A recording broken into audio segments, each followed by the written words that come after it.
In the first part of What to Produce topic, we explored different ways of thinking about what to produce considering demand for goods and services. One approach builds on the idea of budget set, which is helpful to understand what bundle of products consumers prefer based on their interests, habits, and preferences. The other focus on how much the product costs and willingness of customers to pay for such a good or service. In combination, they give us a detailed understanding of how to identify the demand for your product, what you should produce to be actual and demanded, and as much as possible in your market conditions. By the end of this section, you'll be able to know how to identify possible types of products you can produce depending on available income of clients, their different desires, economic situation in the market, price levels of goods and services, and satisfaction level of purchasing next unit of goods by customers. It's quite logical that lower prices make people consume more. Let's imagine you're asked the following question in your survey.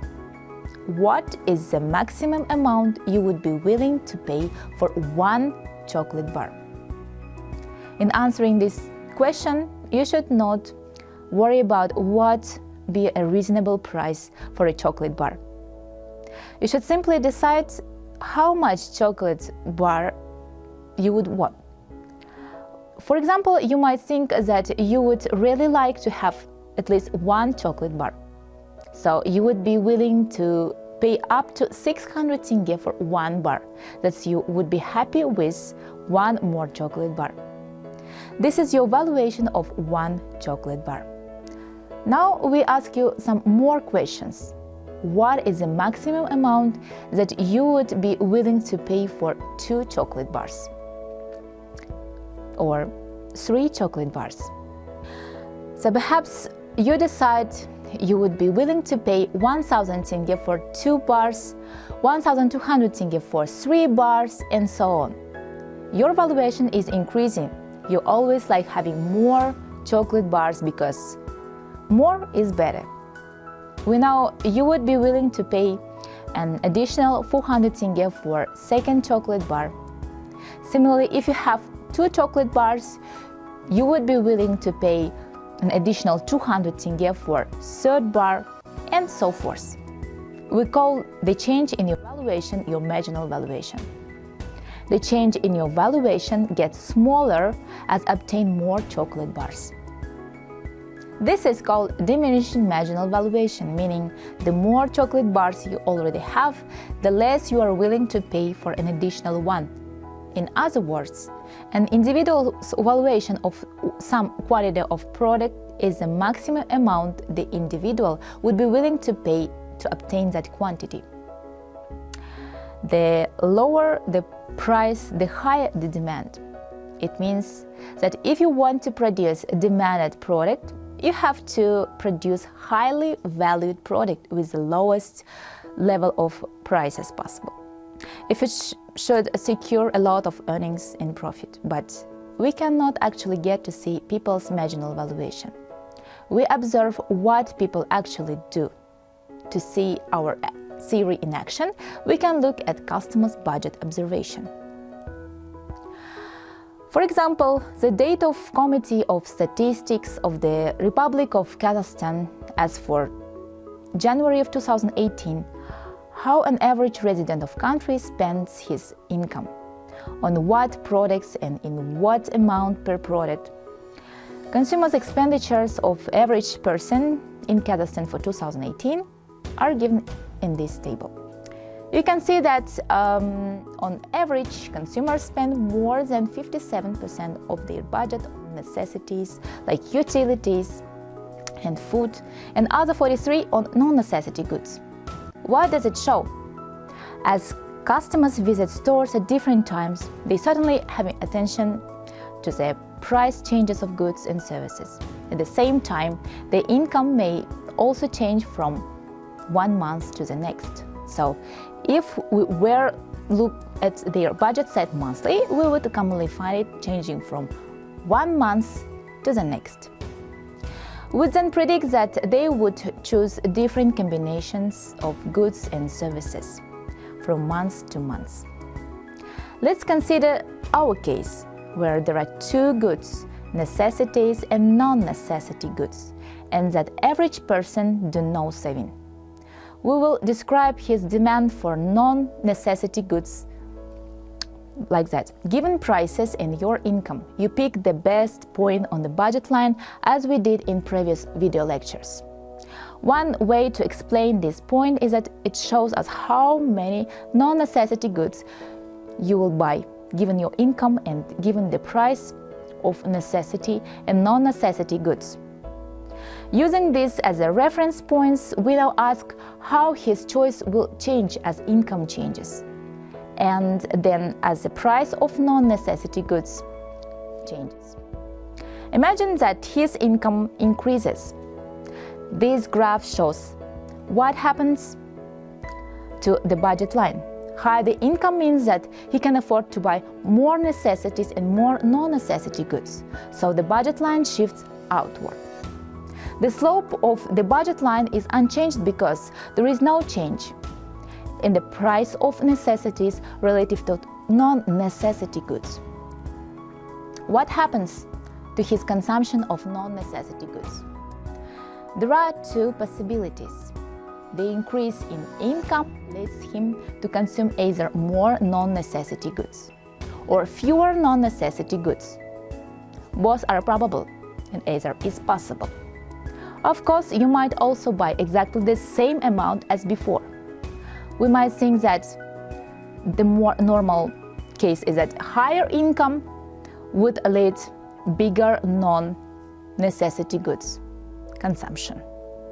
If a good has a feature that he will purchase more of it when he has higher income, we call it a normal good. The good example of that is using the service of taxi driver instead of public transport, purchase of clothes from trade shop rather than in second-hand shops. In some cases, higher income leads to lower consumption. For example, suppose he is surviving for a minimum wage of 28,284 tenge on a diet consisting of mostly instant noodles. When he changed the job and has higher income, he can afford better things to eat. So he will probably consume a smaller quantity of instant noodles, and we call such products like inferior goods. If a specific product exists in different qualities, for example, cheap versus expensive vegetables in Magnum stores, for example, or low-salt butter products or original butter, we easily understand that a low-quality salt is an inferior good. Product might be normal for one consumer and inferior for another one. More exactly, we say that good is inferior if higher income leads to lower consumption. Also, one more type of normal good: if you spend a larger portion of your income on a specified type of good, as your income increases, then we say that the good is a luxury good. Another way of saying this is that for a luxury good, the percentage increase in consumption is bigger or higher than the percentage increase in income. Examples: BMW, car accessories, sport tickets for example, on basketball game, some brand cosmetics or some brand of clothes. We can use these ideas in terms of the income elasticity of demand, which is a measure of how sensitive demand is to changes in income. For an inferior good, the income elasticity of demand has a negative sign. Higher the income leads lower consumption. For normal good, the income elasticity of demand is positive. For luxury goods, the income elasticity of demand is larger than 1. The difference between these different kinds of goods are important for managers of firms to make sales forecasts and to know what products they are selling or going to produce normal, inferior, or luxury goods. Firms that sell inferior goods make a profit when the economy as a whole in a recession, crisis situation, and vice versa. On the contrary, firms selling luxury goods will make less or no profit when the economy as a whole in a poor conditions. Now consider what happens if there is a change in price of non-necessity goods. If the price decreases, let's analyze what will happen in our case. It seems intuitive that lower prices lead people to consume more. There are two reasons why it works this way. Firstly, if non-necessity goods decrease in price, it becomes more cheap relative to necessities. Second, a decrease in the price of non-necessity goods also means that you can afford more everything, including non-necessity goods. Based on the idea of law of demand, we can construct your individual demand curve for non-necessity goods. We do so by drawing the budget set for each different price of non-necessity goods, seeing how much you buy, and then plotting this date on putting the price good on the vertical axis and the quantity demand on the horizontal axis. For example, we might find that consumers' purchase of non-necessity goods, say cosmetics, looks like those in table as shown here. If we plot these points on a graph and then fill in the gaps, we get a diagram. This is your demand curve for cosmetics goods. It shows how many cosmetics you would consume at any given price. The law of demand means that we expect this curve to slope downward. If prices increases, you would less buy. If the price decreases, you buy more. For example, if the price of non-necessity goods decrease from 4 to 3, then as shown in the table, the quantity demanded increases from, for example, 3 bars to 4 units. The demand curve doesn't change. We simply move from one point on the line to another. If change in anything other than price of non-necessity goods causes you to change your consumption of that good, then there is a shift in the demand curve. For instance, suppose you get a salary rise at your job, so you have more income. As long as non-necessity good is a normal good, this increase in income will cause your demand curve for non-necessity good to shift outward. This means that at any given price, you will buy more of the good when income increases. In the case of inferior good, an increase in income will cause the demand curve to shift inward. You will buy less of the good when income increases. We illustrate these two cases in these two graphs. So what did we learn? Before making decision on what to produce, first companies have to know in what economic condition they are functioning and what goods will be in demand and bring them profit.